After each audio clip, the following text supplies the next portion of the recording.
Buenos días, hermanos del desayuno. Vamos a continuar con nuestro tema de la semana pasada, la soberanía de Dios en la salvación. Y veremos la parte 2.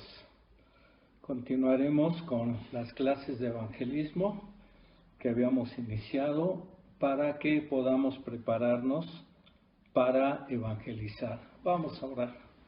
Padre, ayúdame a explicar tu palabra, ayuda a mis hermanos a recibirlas con fe, con docilidad, con claridad, para que haya una obediencia a ella.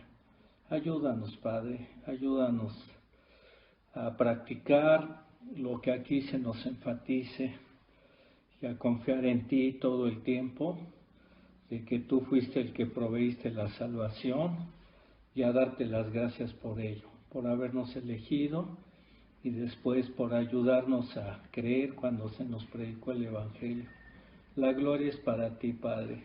Oramos en el nombre de Cristo. Amén. Vimos que para ser salvo el hombre tiene la responsabilidad de creer, pero Dios ha escogido a quienes van a creer. Hicimos la pregunta, ¿qué es primero, creer por uno mismo o que Dios nos escoja para que nosotros podamos creer?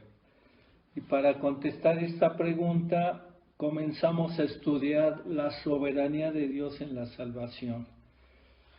Y vimos dos citas bíblicas en el desarrollo de este tema. ¿Se acuerdan? Es la lección 8, la soberanía de Dios en la salvación. Antes de continuar con la siguiente cita, definamos dos términos que sobresalen en este tema. Primer término, soberanía de Dios. Sproul lo define así: como soberano, Dios es la suprema autoridad del cielo y de la tierra. Cualquier otra autoridad es una autoridad inferior.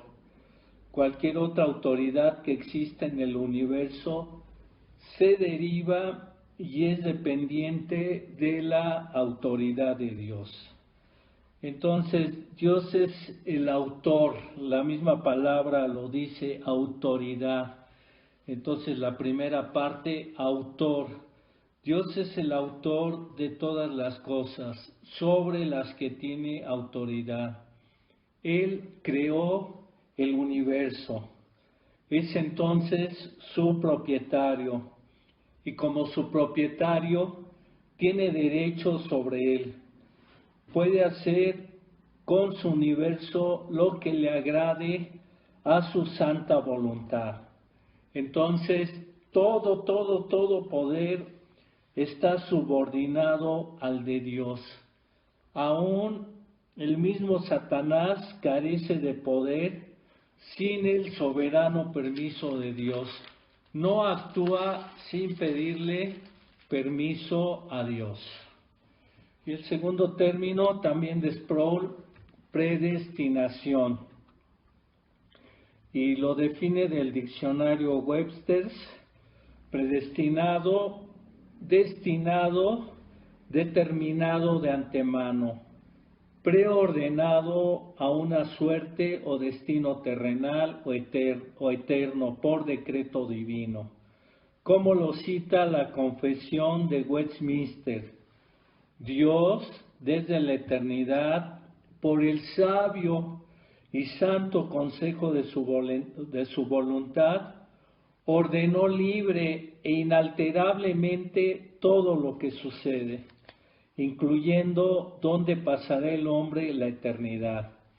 De manera más simple, la predestinación significa que nuestro destino final está decidido por Dios, no solo antes de llegar allí, sino aún antes de que nazcamos. Entonces la predestinación está ligada a la soberanía de Dios. Por eso, como vimos en Hechos 13:48, creyeron todos los gentiles que estaban ordenados, predestinados por la soberanía de Dios para vida eterna. Hoy continuaremos con otro versículo que nos ayuda a entender la soberanía de Dios en la salvación. Ahí en sus hojitas es Efesios 1, del 3 al 6, o en sus Biblias. Estoy usando aquí la nueva versión de los hispanos, que es dependiente de la Biblia de las Américas. Entonces en 1, 3 a 6 lo leo. Bendito sea el Dios y Padre de nuestro Señor Jesucristo, el cual nos ha bendecido con toda bendición espiritual en los lugares celestiales en Cristo, según nos escogió en Él antes de la fundación del mundo, para que fuésemos santos y sin mancha delante de Él, en amor, habiéndonos predestinado para ser adoptados hijos suyos por medio de Jesucristo, según el beneplácito de su voluntad, para alabanza de la gloria de su gracia, en la cual nos hizo aceptos en el amado. Qué versículos tan impresionantes. Notemos las dos frases de esta cita que indican que Dios es soberano en nuestra salvación. Señalaré la primera frase y la desglosaré. Según nos escogió en Él antes de la fundación del mundo. Escogió en el griego es entresacar, seleccionar. Entonces, Él nos seleccionó para salvación. Lo hizo antes de que naciéramos, mucho antes de la creación del mundo, antes de la caída de Adán, que arrastró a toda la humanidad al pecado y a la muerte. Y nos eligió para ser santos y sin mancha delante de Él. Esta santidad ya se inició en nosotros y prosigue con la santificación práctica, es decir, cada día voy siendo más santo, guiado por el Espíritu Santo, por la palabra y obedeciendo a Dios. Pero en el regreso de Cristo culminará esta santidad. Seremos santos y sin mancha completamente con la glorificación, como dice Primera de Juan 3, 2 y 3. Dice Juan: amados, ahora somos hijos de Dios, y aún no se ha manifestado lo que hemos de ser, pero sabemos que cuando Él se manifieste, seremos semejantes a Él, porque le veremos tal como Él es. Y todo aquel que tiene esta esperanza en sí se purifica a sí mismo, así como Él es puro.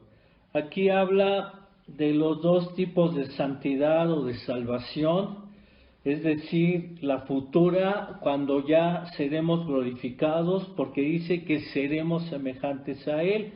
Pero también habla de la santidad práctica, del proceso de la salvación. Todo aquel que tiene esta esperanza se purifica a sí mismo, así como Él es puro, y así nosotros cada día nos vamos purificando. Esta elección para salvación la hizo en amor por medio de Jesucristo, por su obra de redención en la cruz. Y esto sucedió antes de la fundación del mundo o desde el principio del mundo. En Primera de Pedro 2:20 se nos dice que la crucifixión de Cristo ya fue ordenada antes de la fundación del mundo. Y en Apocalipsis 13:8 dice, del cordero que fue inmolado, es decir, sacrificado, puesto en la cruz desde el principio del mundo. Entonces, esta elección es grandiosa. Repasando un poquito la primera parte del versículo, nos escogió antes de la fundación del mundo. Nos eligió para ser santos y sin mancha. Nos escogió en amor por medio de Cristo. ¿Y cómo debemos de reaccionar ante esto? Solamente con gratitud, con adoración, porque es pura gracia esta elección salvadora. No hay intervención nuestra para nada, porque aun cuando creímos y dijimos que sí, Él nos ayudó a creer. Ahora veamos la segunda frase de esta cita de Efesios 1, 3 a 6, y el 5 dice, habiéndonos predestinado para ser adoptados hijos suyos por medio de Jesucristo, para ser adoptados hijos suyos por medio de Jesucristo, según el beneplácito de su voluntad. Y aquí predestinar significa destinar, designar, establecer de antemano. Entonces Dios decretó de antemano que fuéramos hijos suyos por medio de la obra de Jesucristo. Nos predestinó para que cuando oyéramos el Evangelio decidiéramos entregarnos a Cristo. Fuimos responsables de decir sí cuando se nos presentó el Evangelio, pero Él ya nos había elegido. Él abrió nuestro entendimiento para comprender el mensaje del Evangelio porque estábamos muertos, nulificados, cegados, no entendíamos nada, no había conexión con Dios. Entonces abrió nuestro entendimiento para comprender el mensaje y aceptarlo. Así como se nos narra de Lidia, la vendedora de púrpura, en Hechos 16:14, cuando Pablo predicó junto al río a las mujeres que se reunieron a la oración, ella oyendo el mensaje, el Señor abrió el corazón de ella para que estuviera atenta a lo que Pablo decía. Entonces Dios la tocó para que pudiera entender y para que pudiera creer, así como a nosotros. Entonces, ¿qué tenemos que hacer ante esto? Alabarle, porque si Él no nos hubiera elegido y no abre nuestros oídos espirituales o nuestros ojos espirituales, no hubiéramos podido entender el mensaje, no hubiéramos podido creer. Entonces es una salvación de pura gracia. Continuando con la segunda parte de los versículos, esta elección fue la obra soberana de Él, pues aquí dice que nos escogió según el beneplácito de su voluntad, según el puro afecto de su voluntad. No hubo ningún mérito en nosotros que lo moviera a salvarnos. No vio bondad en nosotros, solo pecado. No es que vio que nosotros desearíamos ser salvos o desearíamos ser buenos. Pues en Romanos 9:16 Pablo dice, así que no depende del que quiere ni del que corre, sino de Dios que tiene misericordia. Él determinó nuestra salvación en amor, como dicen los versículos, y la ejecutó por medio de Jesucristo, y fue según el puro afecto de su voluntad, según su soberanía. Él tiene autoridad sobre todas las cosas, incluyendo nuestra salvación, pues Él es soberano. ¿Qué aprendemos de esto o qué debemos de hacer? Démosle las gracias, humillémonos ante Él. Él hizo todo para salvarnos. No hicimos nada, solamente extender las manos al regalo que nos dio de la salvación. Qué grande es nuestro Dios. Entonces, ¿qué nos toca hacer frente a esta elección soberana? Como dice aquí 1:3, bendito sea el Dios y Padre nuestro Señor Jesucristo, el cual nos ha bendecido con toda bendición espiritual en los lugares celestiales en Cristo. Lo que nos toca hacer es bendecirlo, elogiarlo, reconocerlo, alabarlo, enaltecerlo. Esto es lo que significa en el griego la palabra bendecirlo. De hecho, para eso nos salvó, dice ahí el 1:6, para alabanza de la gloria de su gracia, con la cual nos hizo aceptos en el amado. Nos salvó para alabanza de la gloria de su gracia. Aunque nos bendijo, como dice el 1, podemos,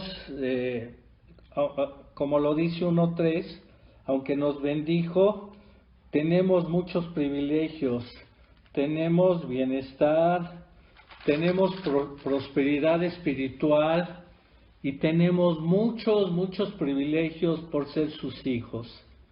Pero no nos salvó para que nosotros fuéramos el centro del universo. No, nos salvó para adorarle. No nos salvó para que fuéramos prósperos, multimillonarios, sin enfermarnos nunca y sin tener problemas. Como dice el hermano Carson, de algunos que ven a Dios de una manera equivocada. Lo ven como el tierno abuelito. Dios es un abuelito buena gente, con una larga barba, que tiene como tarea principal ser amable. Y dice que una persona que estaba pecando muy gravemente no se preocupaba de su pecado, porque citó las palabras de Catalina la Grande, que dijo: el deber de Dios es perdonarnos, ese es su trabajo, es su deber perdonarnos, ese es su trabajo. Entonces muchos lo ven como el abuelito buena gente que tiene el único trabajo de ser amable y perdonarnos. No, porque no somos nosotros el centro, ni Él es nuestro sirviente. Más bien nos salvó para que Él fuera el centro, nos salvó para adorarle, tenerle a Él como el principal de todo el universo y para adorarle por siempre. En Juan 4:23-24 fue lo que le dijo Jesús a la samaritana: mas la hora viene y ahora es cuando los verdaderos adoradores adorarán al Padre en espíritu y en verdad, porque también el Padre tales adoradores busca que le adoren. Dios es espíritu y los que le adoran en espíritu y en verdad es necesario que le adoren. Entonces Dios nos salva no solo para beneficiarnos. Él anda buscando adoradores y Él nos salva para adorarle. Él nos salva para ponerlo como el superior del universo y vivir para Él honrándole siempre. Entonces, cuidado con el evangelio antropocéntrico, donde la gloria es del hombre y es el que se está predicando mucho hoy en día. Creamos primero y prediquemos el evangelio teocéntrico, donde la gloria es de Dios, que nuestro evangelio incluya que Dios anda buscando adoradores para poderlos salvar, para que le adoren. Y culmino con lo que dijo Pablo en Gálatas 2:20. Escúchalo muy bien o tenlo ahí en tu Biblia, Gálatas 2:20, y que estas palabras de Pablo sean las tuyas y sean las nuestras. Con Cristo estoy juntamente crucificado, y ya no vivo yo, mas vive Cristo en mí. Y lo que ahora vivo en la carne, lo vivo en la fe del Hijo de Dios, el cual me amó y se entregó a sí mismo por mí. Lo que vivo ahora en la carne, en este mundo, lo vivo en la fe del Hijo de Dios. Lo vivo para Él. Todo lo que hago es para Él y lo hago por gratitud, porque Él me amó y se entregó a sí mismo por mí. Oremos. Todos orando. Te habló el mensaje hoy de esta palabra.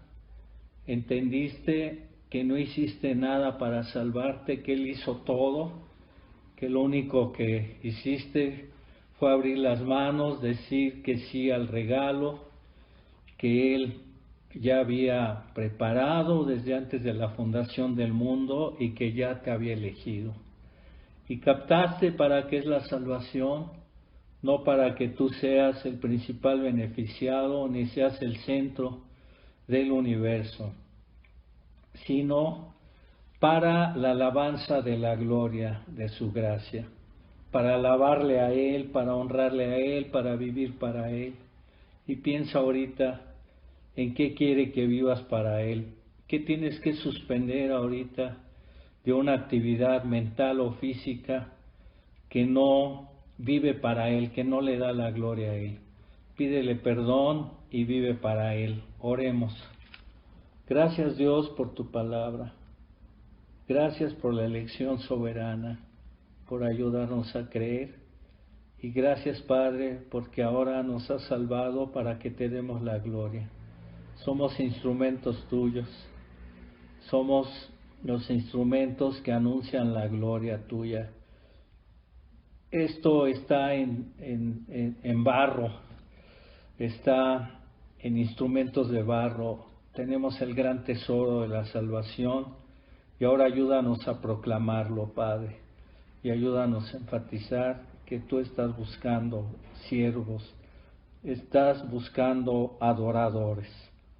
Ayúdanos, Padre, y perdónanos si tenemos algo que confesar y permite que ya más en lo privado lo confesemos y retomemos el camino para darte la gloria. Gracias, Padre, en el nombre de Cristo. Amén.